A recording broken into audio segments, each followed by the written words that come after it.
খুব মনোযোগ দিয়ে কখনোই কোনো টি10 লিগ আমার আসলে দেখা হয়নি। যখন সাকিব আল হাসান খেলেছে তখন শুধু সাকিবের খেলা দেখার জন্য মাঝে সাঝে দেখা হয়েছে, কিন্তু সাইফ হাসান যদি টি10 লিগে খেলে তাহলে আমি আসলে সেই ম্যাচ দেখতে চাই শুধুমাত্র সাইফের ব্যাটিং উপভোগ করার জন্য। এবং সাইফ হাসান টি10 লিগে খেলবেন, আবুধাবি টি10 লিগে তিনি খেলবেন এবং বাংলাদেশ ক্রিকেট বোর্ড বিসিবির পক্ষ থেকে তিনি এনওসি পেয়ে গেছেন। আবুধাবি টি10 লিগ মাঠে গড়াবে 18ই নভেম্বর থেকে, চলবে 30 নভেম্বর পর্যন্ত।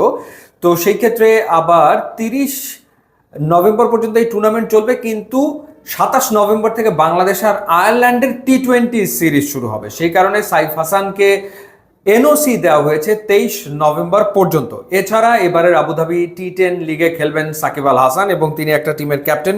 রয়্যাল চ্যাম্পস টিমের অধিনায়কত্ব করবেন সাকিব আল হাসান।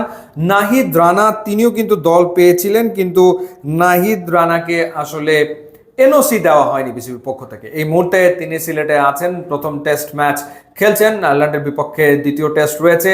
সেই বিবেচনায় নাহিদ রানাকে এনওসি দেওয়া হয়নি। আর সাইফ হাসানকে দলভুক্ত করেছে স্পিন স্ট্যালিয়ন্স নামের একটা টিম। এখন দেখার ব্যাপার হচ্ছে যে কারা রয়েছেন সাইফ হাসানের টিমে। অনেকগুলো বড় নাম কিন্তু এই টিমে রয়েছে।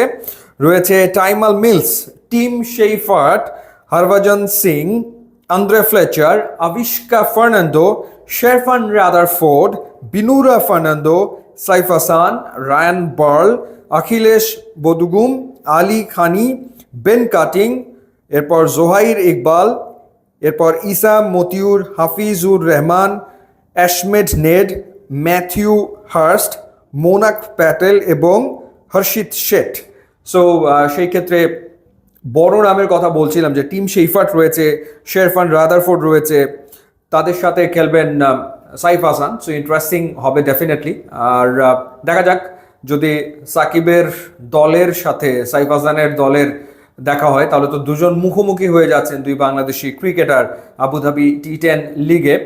তো যেহেতু এরপরেই সাইফ হাসান আবার টি20 খেলবেন আয়ারল্যান্ডের এগেনস্টে, সেই ক্ষেত্রে এই টুর্নামেন্ট খেললে তিনি খেলার ভেতরে থেকে আয়ারল্যান্ডের বিপক্ষে টি20 সিরিজে খেলবেন। যদিও এই ধরনের টুর্নামেন্টগুলোতে খেলতে গেলে খুবই সতর্ক থাকতে হয়, কারণ এই ধরনের টুর্নামেন্টগুলোতে স্পেশালি এই ধরনের টি10 লিগে নানা রকমের কিন্তু প্রলোভন থাকে। তো সেই সব বিষয় মাথায় আসলে রাখতে হয় এবং সাইফ হাসানকে অবশ্যই সেই বিষয়গুলোর প্রতি অবশ্যই দৃষ্টি রাখতে হবে, যাতে করে কোনো বিতর্কের ভেতরে তিনি না পড়ে যান। কারণ সাইফ হাসান এই মুহূর্তে বাংলাদেশ দলের হয়ে খেলছেন এবং লম্বা সময় তিনি বাংলাদেশ দলকে প্রতিনিধিত্ব করবেন, সেটা আসলে আমরা প্রত্যাশা করি এবং বাংলাদেশের ক্রিকেটকে অনেক কিছু তিনি দেবেন। সুতরাং এই টুর্নামেন্টে তিনি পার্টিসিপেট করবেন এবং নিশ্চয়ই তিনি সতর্ক থেকে এই টুর্নামেন্টে খেলবেন।